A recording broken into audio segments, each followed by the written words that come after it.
Hey everybody, if you're like me, at some point in your guitar journey, you've decided that you want to write music for yourself and then try out recording some of these songs at home. In this video, I'm going to cover 5 big guitar home recording mistakes that everybody makes when they're first starting out. I'm also going to show you how to fix these things quickly and cheaply. And remember to stick around to the end of the video where I will show you some of my favorite plugins to get you the best tone out of your guitar.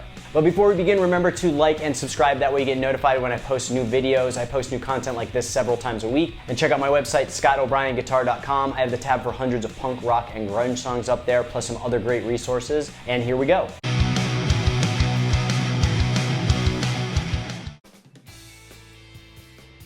Number 1, you're using a shitty interface like this to send your guitar signal to your computer. While devices like this are great for connecting to pocket amps, they're going to seriously impede your signal fidelity when you're sending it to your laptop. So if you're completely new to this, what an interface does is it converts your analog signal to a digital signal that can be processed by your DAW, your digital audio workspace. And this conversion allows you to manipulate the signal, add effects, EQ the signal, and do all that post-processing. And like those old school pro quality Neve mixing boards that go for hundreds of thousands of dollars and are super sought after, the type of interface you use affects the quality and tone of your signal. So what I recommend if you're just starting out is get one of the Scarlett Focusrite 2i2 interfaces. This is the main interface that I use for recording the sound on my YouTube tutorials. It's the interface I use for all of my home recording, and it's only like $200. I'll put a link in the description and a link up here where you can check them out. These devices are great because they don't get in the way, they don't affect your signal quality, and they really help to translate your true tone to your digital audio workspace. And one quick tip when you're using the Focusrite interface, or any interface for that matter, make sure when you're dialing in your levels that you never go into the red. Now the Focusrite on the level dials have this really helpful feature which shows you if you're in the green or red. So what I like to do is if I'm doing vocals, I like to yell as loud as I'm going to yell and see if I go in the red, and then I'll dial it back just a little bit. Or if I'm playing guitar, I'll play as loud as I think I'm going to play. I'll hit the red and then I'll dial it back so that I'm never going into it. It's important to keep your levels somewhat high when you're using a digital interface, but it's not as important as it used to be with the old audio consoles. Remember, if your input's too high and you're in the red, you're going to get a lot of digital clipping, which sounds like noise on your signal.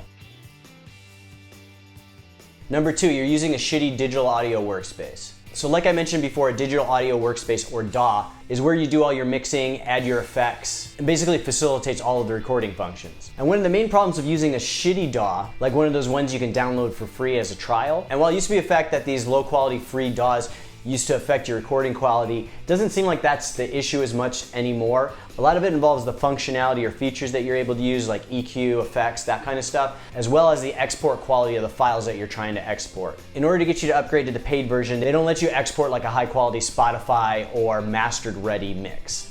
So I use a Mac for everything, and while I started off with GarageBand, which has a lot of great features and functionality and is great for starting for free, I eventually upgraded to Logic Pro. And Logic Pro gives you basically all the functionality of something like Pro Tools or like a high-end professional DAW, and it's only $200. I rarely find any limitations with it, and it has a ton of great plugins, some of which I'll talk about in a little bit. So do yourself a favor and shell out the $200 to get something like Logic Pro or Pro Tools or one of those other professional DAWs. It'll make a world of difference. Number 3 is mic placement. Please, for the love of God, do not take an SM57 microphone, shove it 1 inch away from the center of the cone of your amp, and be done with it. While this type of mic placement can actually have great effect on your guitar tone, it can also be a disaster. I've recorded in many professional quality recording studios, and I've seen different mic techniques used, including the one I just described. But you have to remember, you need to experiment with the mic technique that's right for you and your room. Some suggestions are, if you only have one microphone like an SM57, is start with the microphone straight up to the cone 1 inch away. This tends to be the harshest and brightest position, and with a tube amp like a Fender, it's going to be a very harsh tone. So once you've tested that position, another position you can try is off axis. So we're going to tilt the microphone at a slight angle to the center of the cone, and this is going to give you a slightly less harsh tone. And you can even experiment with moving it at different angles and see how that affects your tone. Now if you have a somewhat decently sound treated room, you can even start with backing the microphone away from the amp. A technique that I like to do is to mount the microphone facing the center of the amp, in between the 2 speakers, for example, on this combo amp. And I'll back it away like 12 inches. That way you'll get some of the room sound, as well as the sound of both speakers. And this tends to emulate the sound of being in a room a lot better than just close miking. Now another technique that I like to do is to take 2 different microphones and put them in the same spot on the amp.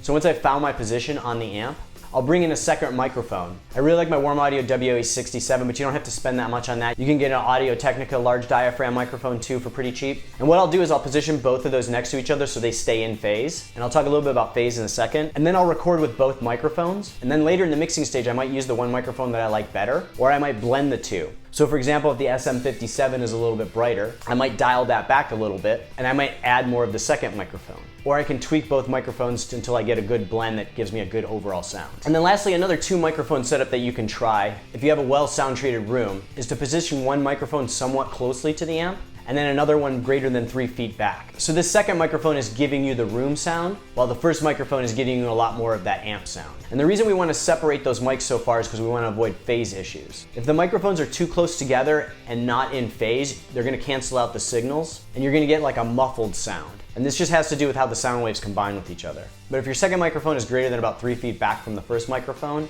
you shouldn't have any problems. So experiment with the mics. Don't just set an SM57 right up to the amp like you've seen a lot of people do and be done with it. You'll be surprised how much different tone you get by experimenting with the placement. Number 4, you're over EQing everything.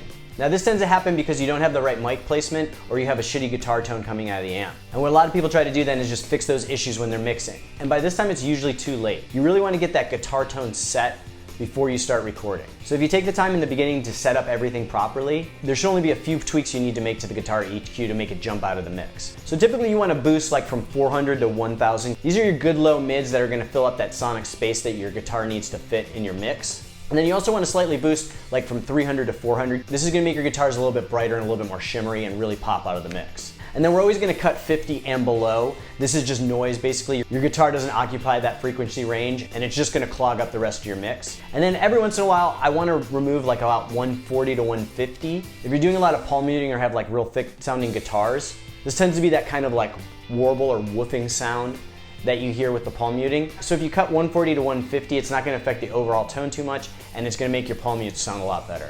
Again, these are just suggestions. Your mix is going to depend on you and what you like to hear. Another tip too to get a good guitar tone is to dial back your highs and your lows on your guitar amp and slightly boost the mids. We want the guitars to fit in the mid frequency range.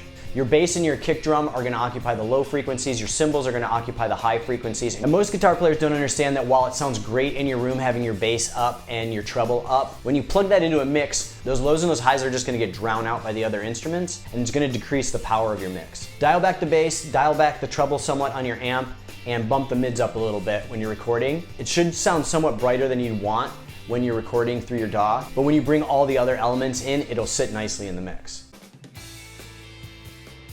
And number 5, you're not using the right plugins or any plugins at all to massage your tone. So the first plugin I like to use is Soften by Sonics. Now I believe this comes free with the Focusrite interface, but this is great for just kind of smoothing out some of the frequencies before you get into EQing. Now they have a setting for guitar where you can just reduce or take out some of that shrill sounds or some of the nasally kind of parts of guitars. And what I like to do is I like to turn on the plugin, I might dial it up a little bit, and then I'll just do an A/B test. I'll turn it off and on and hear the guitar tone with it either off or on and just compare the tone. And usually it just kind of cleans it up a little bit. The next plugin that I really like to use is the Vintage Console EQ that comes built in with Logic Pro. So if you go to the EQ settings, then to Vintage EQ Collection, then you can go to the Vintage Console EQ.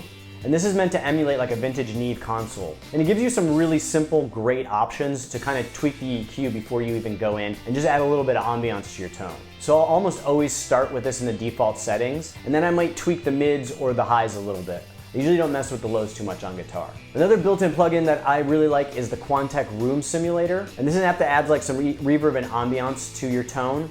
And it has a bunch of preset settings. This app is built into Logic Pro and it comes free. So a lot of times when I'm close miking the guitar and it's just a really harsh in-your-face tone, I'll add this to kind of mimic the room sound if I don't want to use a second mic or I don't want to back the mic up. So if we go into reverb and then Quantec Room Simulator, it opens it up in this kind of preset mode. And what I like to do is I like to go to the small room setting and then I'll go over to alcove.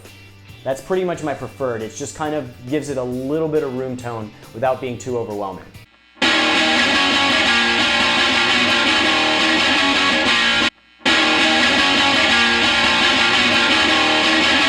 And then the last plugin is one I like to use on lead guitars, and it's called CLA Vocals, and it's by Waves. Now it's meant to enhance vocals, and it's got some settings like bass, treble, compress, reverb, delay, pitch. but I really like to use this on lead guitars to make them kind of stand out from the mix. So a lot of times on this one, I'll just turn the bass and treble completely off. I might use a little bit of compression because I don't use a lot of compression otherwise on my guitars. The guitar signal tends to be pretty compressed already. And the presets are usually a little bit too harsh for my liking. So I'll usually dial back the reverb and delay and maybe even turn off the pitch or dial the pitch way back. And this will help your lead guitar stand out from the other instruments in the mix, especially if you're using the same guitar and amp for your lead as your rhythm.